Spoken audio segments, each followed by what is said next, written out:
नमस्ते सर, आपने कहा था कि विकास और राष्ट्रवाद जीतेगा, दंगाई माफियावादी, इससे आपका क्या क्या मतलब है कहने से?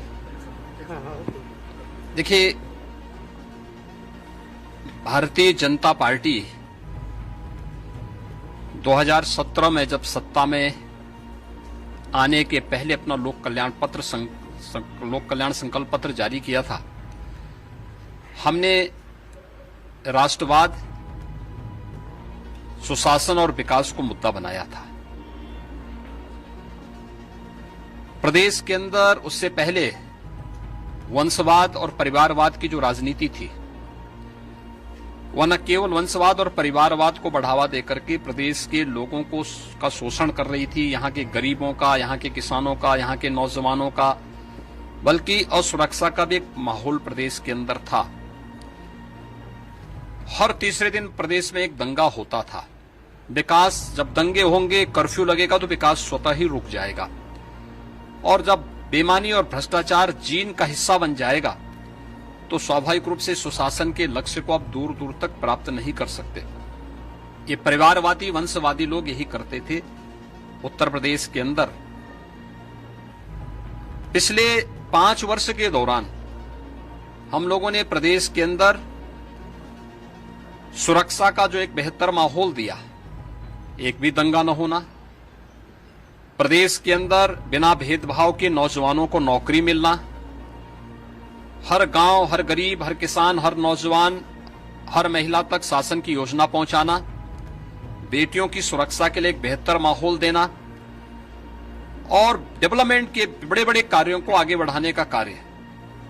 पिछली सरकार मान्यवर कांसी राम जी के नाम पर और बाबा साहब अंबेडकर जी के नाम पर बनी हुई संस्थाओं का नामकरण यानी उनका नाम हटा देती थी। हमारी सरकार ने यहां पर अपने उन स्थलों पर विकास के उन कार्यक्रमों को आगे बढ़ाया। देश की पहली रैपिड रेल दिल्ली मेरठ के बीच में चलने वाली है। देश का जो सबसे चौड़ा एक्सप्रेसवे वह दिल्ली और मेरठ के बीच में बनकर के तैयार हो गया है, उसका संचालन भी प्रारंभ हो चुका है। यानी जिस दूरी को 3 से 4 घंटे लगते थे, आज मात्र 40 मिनट में उस दूरी को तय किया जा रहा है।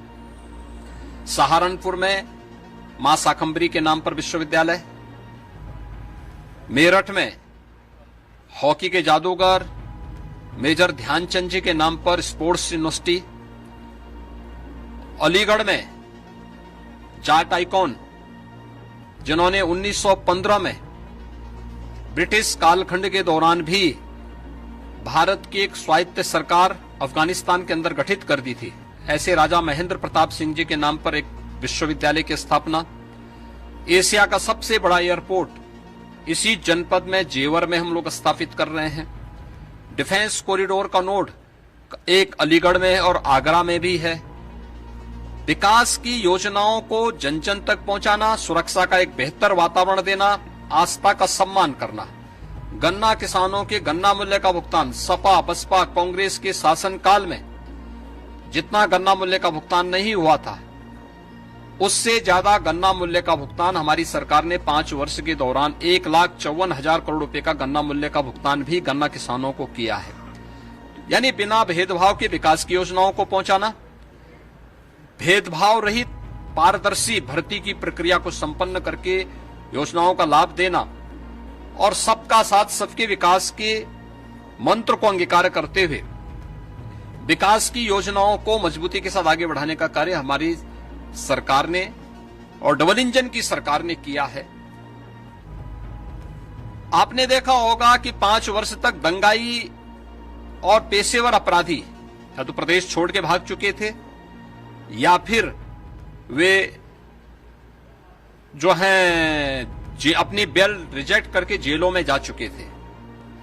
लेकिन जैसे चुनाव की सुगबुगाहट हुई, समाजवादी पार्टी की पहली सूची किन लोगों को, सहारनपुर के दंगाई, मुजफ्फरनगर के दंगाई, कैराना में हिंदू व्यापारियों के पलायन के लिए जिम्मेदार अपराधियों को, बुलंदशहर और स्याना में लोनी तक में जिन प्रकार के लोगों को इन्होंने टिकट दिया है, ये चीजें दिखाती हैं कि अपनी आपराधिक मानसिकता, तमंचावादी मानसिकता और माफियावादी मानसिकता से ये राजनीतिक दल समाजवादी पार्टी हो या कांग्रेस हो, ये उभर नहीं पाई हैं।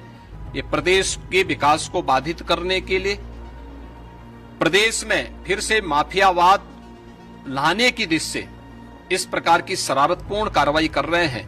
और इसलिए विकास, सुशासन और राष्ट्रवाद के जिन मुद्दों को लेकर के भारतीय जनता पार्टी 2017 में सत्ता में आई थी, हम लोग फिर इसी संकल्प के साथ जनता जनार्दन के बीच में जा रहे हैं।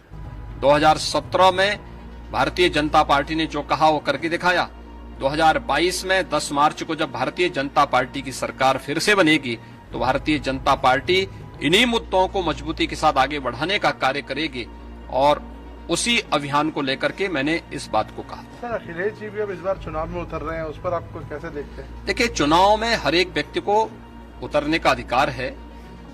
वे अपनी पार्टी की तरफ से अधिकृत प्रत्याशी बने, ये हमारी भी कामना है, उनको बनना चाहिए। लेकिन एक बात तो सामने आ गई है कि समाजवादी पार्टी आज बैकफुट पर आ चुकी है अपनी पहली सूची के बाद। अब उनकी हिम्मत नहीं हो पा रही कि अगली सूची वो जारी कर सकें, क्योंकि किसकी करें किसकी न करें। और अगर करते हैं, जिन जैसे पेशेवर माफिया और अपराधियों को इन्होंने पहली सूची में स्थान दिया, अगर ऐसे ही करते हैं तो जनता के सामने उनको मुंह दिखाने की स्थिति नहीं होगी। और इस वजह से वे लोग उससे काफी दूर दूर तक वे देखने को उनके परिवार के एक प्रमुख सदस्य पन्ना जी ने आपकी पार्टी ज्वाइन करी है। देखिए, वही कह रहे हैं ना कि उनको भारतीय जनता पार्टी और डबल इंजन की सरकार का प्रधानमंत्री मोदी जी की कार्यशैली पसंद आई। उन्होंने भारतीय जनता पार्टी को आज अपना यानी की सदस्यता ली है। हम उनका स्वागत करते हैं और हमें विश्वास है कि अपर्णा जी भारतीय जनता पार्टी के साथ मिलकर के इस बृहद परिवार का हिस्सा बन करके भारतीय जनता पार्टी को मजबूती प्रदान करने और अपने सामाजिक सेवाओं को इस मंच के माध्यम से आगे बढ़ाने का कार्य करेंगे। Thank you. धन्यवाद जी।